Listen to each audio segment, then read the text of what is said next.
Today we're looking at the mean value theorem. Now the mean value theorem is a very important formula that we're going to be using throughout calculus. We sometimes abbreviate it MVT. So now one use of it is to help us determine where on a graph the instantaneous slope equals the average slope or rate of change.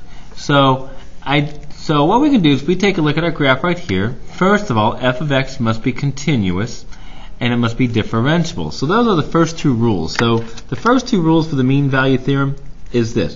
One, f of x is continuous on the interval a to b. Now it has to be a closed interval because it's continuous.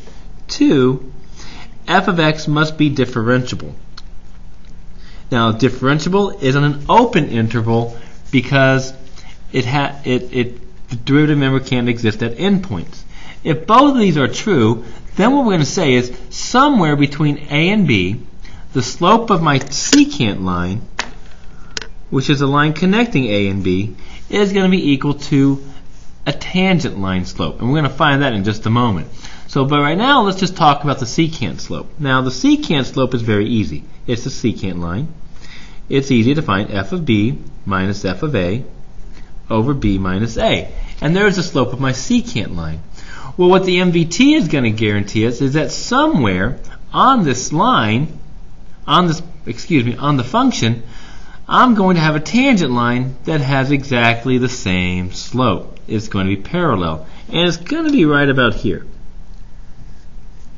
This is our tangent slope. And if you notice, they're exactly the same, and the point has to occur between A and B. Now, we know the secant is our slope formula. From earlier, we know to get the slope of a tangent line, it's our derivative, like so. So what the MVT says, if a function is continuous and differentiable, it says if that's true, then the MVT holds. And somewhere on the interval a to b, what it's telling us is that our derivative, the slope of a tangent line, is going to equal the slope of our secant line. Is going to equal f of b minus f of a over b minus a. That's what the MVT tells us, is that our tangent slope, the slope of our tangent line, has to equal the slope of our secant line.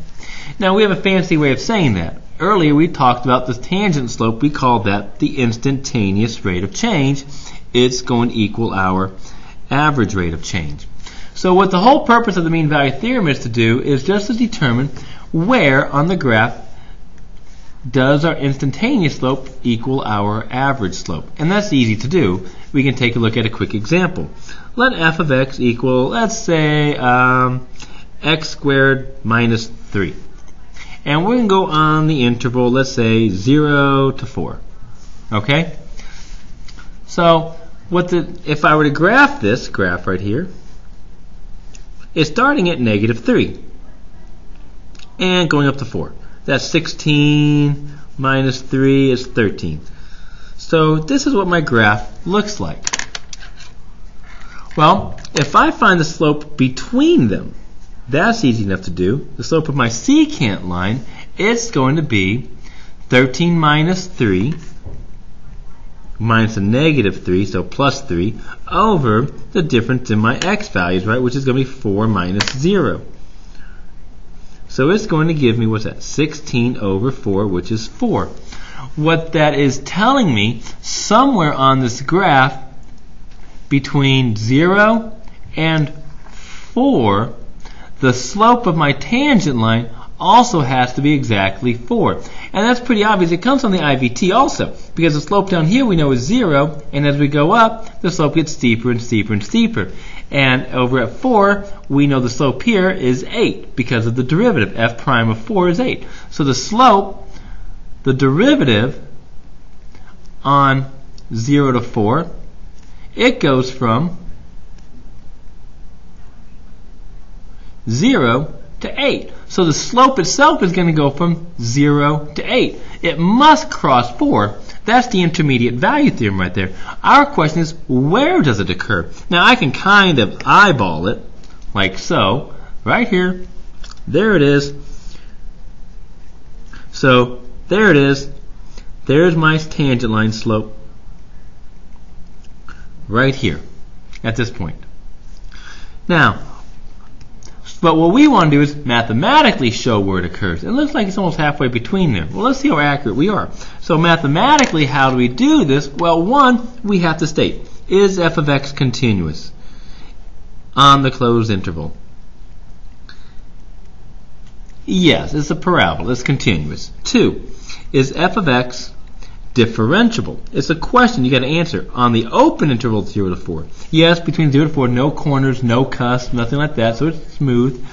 So therefore, we're saying that the MVT holds, and somewhere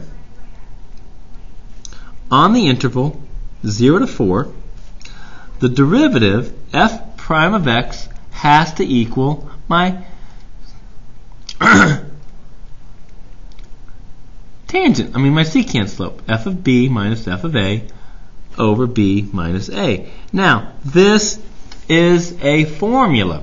It says take my derivative, which is easy, 2x, and that's going to equal my slope of my secant line, which we already did. It was 4. So where does it occur? At x equals 2. At x equals 2, we're saying that the secant line and the tangent line are parallel. Now, if you're okay with this, you can go ahead and end the video, but I'm going to go ahead and do another example real quickly, just kind of in case you need extra help.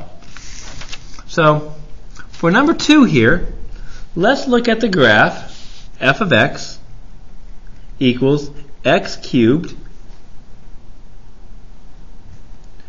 plus 2x on the domain -1 to 1.